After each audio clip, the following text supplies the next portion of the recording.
कहते हैं कि व्यक्ति को अपने शरीर से भी कुछ भी प्रिय नहीं है। देह प्राण ते प्रिय कछु नहीं। लेकिन धन है तुम्हारी सच्ची निष्ठा, धन है तुम्हारा समर्पित भाव। हम तो प्रायः कहा करते हैं कि प्रथम कर्तव्य हमारा होना चाहिए राष्ट्र के प्रति निष्ठा। मान लीजिए अगर हमारा राष्ट्र प्रथम हो गया तो हमारे हाथों पर हथकड़ियां पड़ी होंगी, पैरों पर बेड़ियां पड़ी होंगी और हम पड़े होंगे किसी कारागार। एक नारी शक्ति कह रही है कि अगर पुरुष शक्तिहीन हो गई तो राष्ट्र की बागडोर अपने हाथों पर संभालेगा। मेरे तो कुछ ना कुछ सीख लेनी चाहिए। धार्मिक अनुष्ठानों से, धार्मिक आयोजनों से कुछ ना कुछ व्यक्ति को सीख करके ही जाना चाहिए। राजा और प्रजा आज से नहीं, जन्म जन्मांतर से, युग युगांतर से, कल्प कल्पांतर से एक दूसरे के पूरक रहे हैं और रहेंगे। अगर आज तुम्हारा कहना है तो क्या हम तुम्हारी प्रशंसा की प्रशस्ति में कुछ भी न कह सके? कहना पड़ेगा, क्योंकि एक दूसरे के पूरक है। अगर आज तुमने कहा है तो हमें भी तुम्हारी प्रशंसा की प्रशस्ति में कुछ ना कुछ कहना पड़ेगा। कहना है आज तुम ही नहीं, ये संपूर्ण राष्ट्रवासियों का दायित्व है। और क्या है कि जो भरा नहीं है भावों से, जो भरा नहीं है भावों से और बहती जिसमें वो रसधार नहीं है, वो हृदय नहीं है अब पत्थर है जिसमें इस स्वदेश का प्यार नहीं है।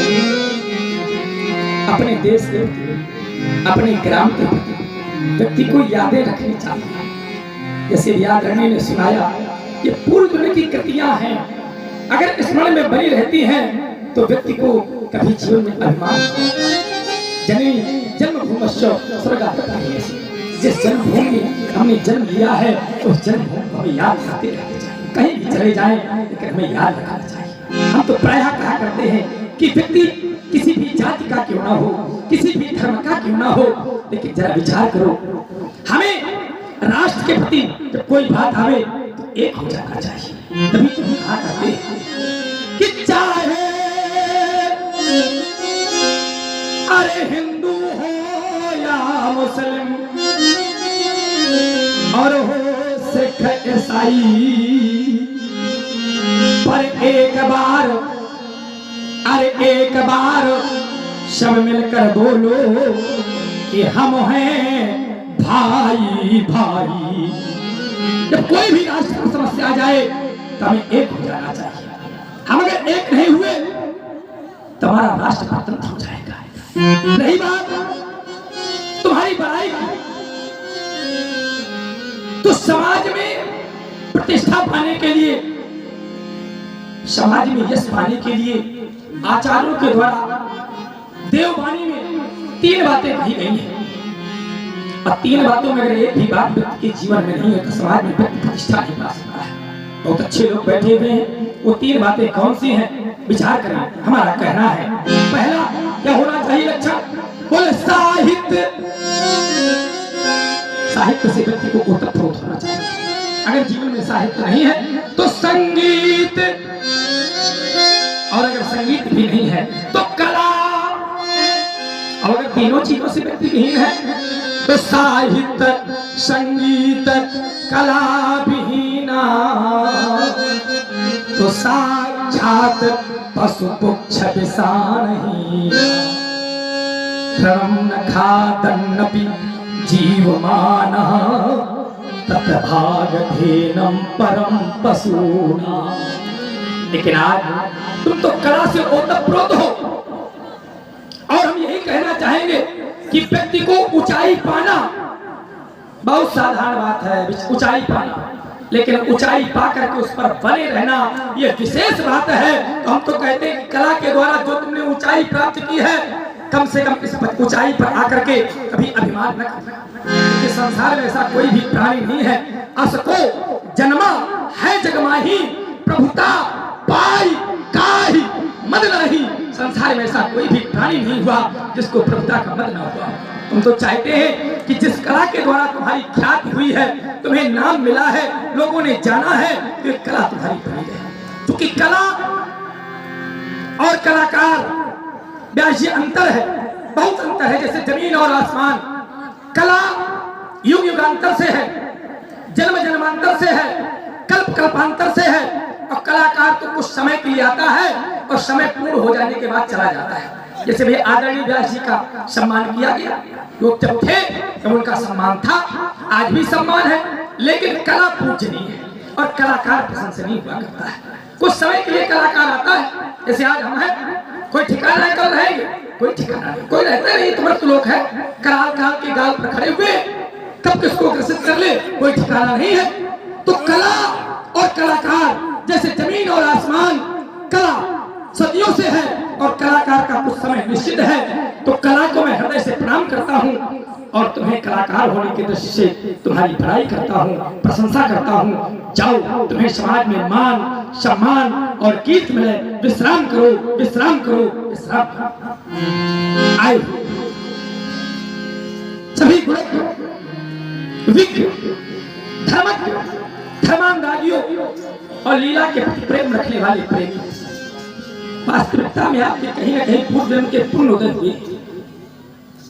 और हम नहीं कहते हैं, आप तो ऐसे भूमि से हैं कि जहां पर आचार्य तुलसी ने मानस की रचना की है, वही कहते हैं कि संसार में व्यक्ति को सब कुछ मिल जाएगा, परिश्रम से मिल जाएगा, ऊंचा पद मिल जाएगा, धन मिल जाएगा, पत्नी मिल जाएगी, पुत्र मिल जाएंगे, परिवार मिल जाएगा, समाज में यश मिल जाएगा, लेकिन दो बातें परमात्मा की कृपा के बगैर नहीं मिलती। कौन कौन सी? बोले सुतदारा अरु लक्ष्मी, और ये पापियों के घर हो, और ये संत समागम हरि कथा, तो तुलसी दुर्लभ है तो।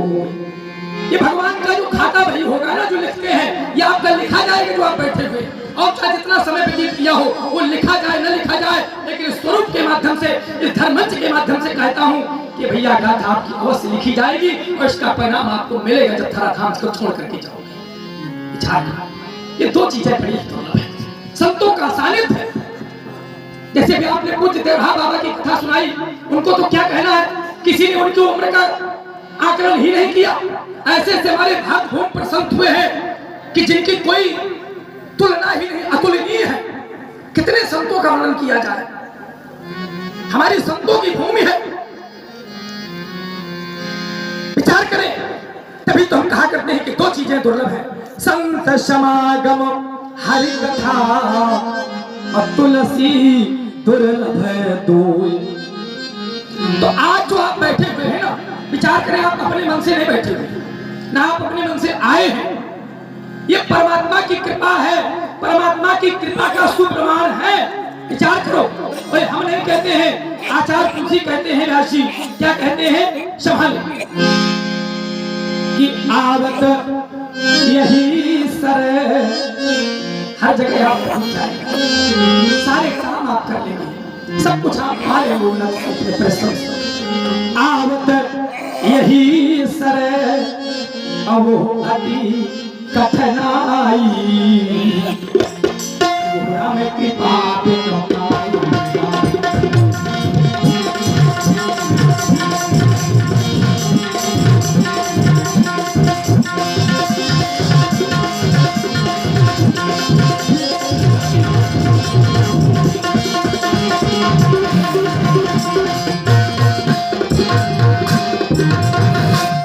आवत यही सर अति कठिनाई।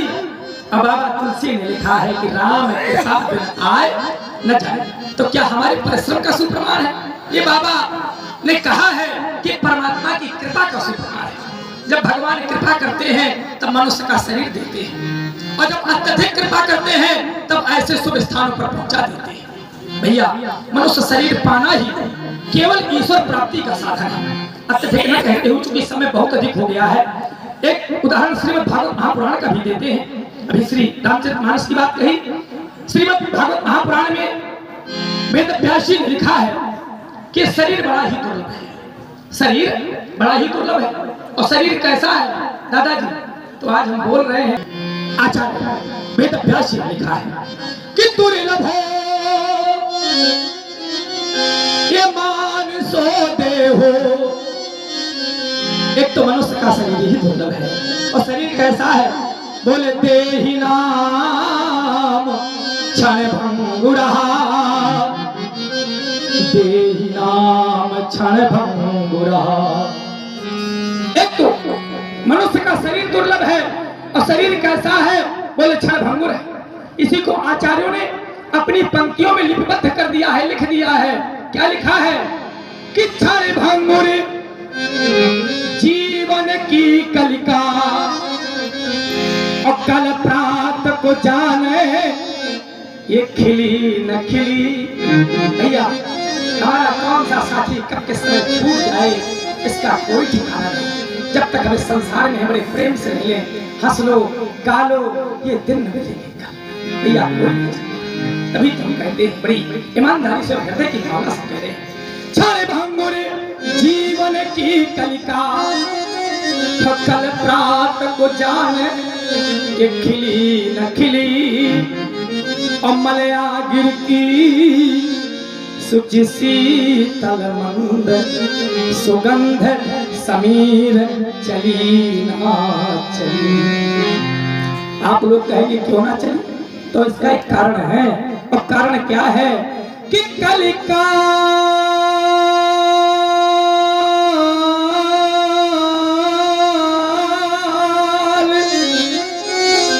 कुठार लिए फिरता, और तन नम्र से चोट झिली न झिली। तो करना क्या है, अब जो हमारा उद्देश्य है वो हम कहना चाहते हैं कि सब कुछ करो जो भगवान ने दिया है, सब कुछ करो, लेकिन भजले भजले अरे भजले हरि नामो हरि रसना। क्यों, क्योंकि फिर अंत समय में हिली ना हिली। बोल दो चूंकि व्यासपीठ सर्वोपरि है, तो हमारे जो कहने का मेन उद्देश्य था वो हम कहते हैं, और दो पंक्तियां कह देते हैं अंतिम में, क्योंकि समय अधिक हो गया है। तो इस वजह से कहना चाहते हैं कि भजले हरि नामो हरि रसना। क्यों, क्योंकि फिर अंत समय में हिली नाही। अब इस विषय पर बहुत लोग कहते हैं भैया आज नहीं कल कर लेंगे, कल नहीं परसों कर लेंगे, हमारे पास व्यस्तता अधिक है। तो व्यस्तता काहे से करते हो, काम हाथों से करते हो, पैरों से चलते हो। अरे भैया मुख से नाम राम नाम लेते रहो तो क्या कोई बुराई है का? जो लोग कहते हैं हमने बहुत साथी बना रखे हैं, हम क्यों भजन कर ले, हमने बहुत बड़ा ऊंचा पद पा रखा है क्यों भजन कर ले, हमने बहुत बड़ा धन कमा रखा है क्यों भजन कर ले। तो ईमानदारी की बात है, बहुत ध्यान देकर के सुनना, संसार स्वार्थी है। सूर्य नर मुनि की आही रीति, और स्वार्थ लाग करे सब प्रीति। जब देवता ऋषि मुनि भर स्वार्थी है तो परिवार के लोगों को क्या मान बैठे हैं, क्या कि पर स्वार्थी है। सुनो, हम कहना चाहते, विचार करो, किसी संत की वाणी है, और किसी संत ने कहा है कि साथी है मित्र जल कंग बिंदु पान तक। कितने भी साथी बना लो, ईमानदारी ये है कि केवल गंगा के किनारे तक जाएंगे, और जिस समय पंच भौतिक शरीर को जला देंगे वापस आ जाएंगे तो भूल जाएंगे। दादाजी आपने कितने को नहीं जलाया होगा, हमने कितने को नहीं जलाया, क्या किसी को याद करते हैं जरा बताओ। साथी है मित्र जल गंग बिंदु पान तक, और ये अर्धांगनी भी पढ़ेगी तो केवल मकान तक। परिवार वालों के सामने, नाते रिश्तेदारों के सामने अग्नि के 7 फेरे लिए जाते हैं जीवन भर साथ निभाने का। लेकिन अगर कोई एक साथी बिछड़ जाता है तो अर्धांगिनी मानी पत्नी केवल दरवाजे तक रोती हुई खड़ी रह जाती है। अर्धांगनी भी बढ़ेगी तो केवल मकान तक।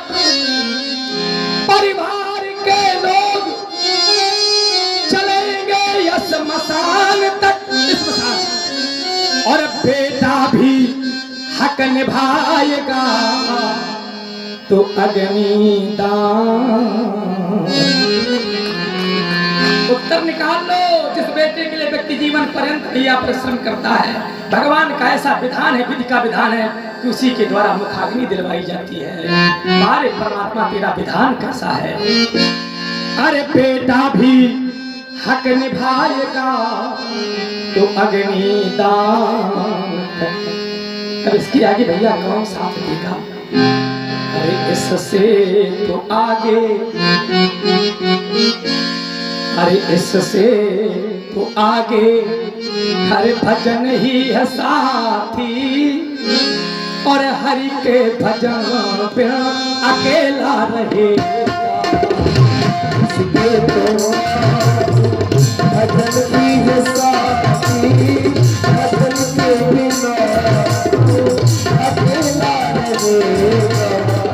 ये मने तो मेरा रहेगा, ये मने तो मेरा रहेगा। कायम न चलता सवेरा रहेगा।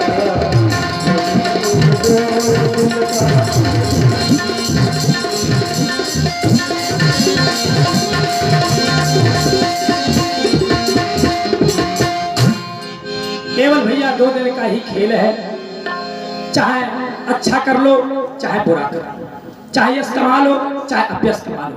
समय अत्यधिक हो गया है, इस वजह से केवल निवेदन पूर्वक कहना चाहते हैं। आप थाना अध्यक्ष बीघापुर राजपाल साहब की तरफ से 200 प्रेम कुसुम महाराज विदेश के लिए प्रदत्त हुए हैं। बहुत बहुत साधुवाद, धन्यवाद। निवेदन पूर्वक कहना चाहता हूं, क्योंकि वो राजा सोच नहीं हो जाती न जाना और कौन सी नीति, हर प्रकार की नीति अपना करके अपने प्रजा को सुखी रखे। यही न प्रजा अपनी प्राण समाना। तो प्रजा का सुख किसमें है। कर्म करो, लेकिन भैया भगवान का भजन करो। मैं निवेदन पूर्वक इस धर्म मंच के माध्यम से, इस स्वरूप के माध्यम से कहना चाहता हूँ। तो केवल एक ही उद्देश्य है कि कर्म सब कुछ करो, लेकिन भगवान का भजन करो। बस यही कहना कार्य हमारा है। और मानना न मानना कार्य तो आप लोगों का है। मिथिला के राजमंत्री आज्ञा मांगा, आज्ञा यही है कि समय ज्ञान चर्चा का नहीं है। मैंने तो समानता का दर्जा दे रखा है पहले से। यहाँ तो ज्ञानियों की समाज रहती है।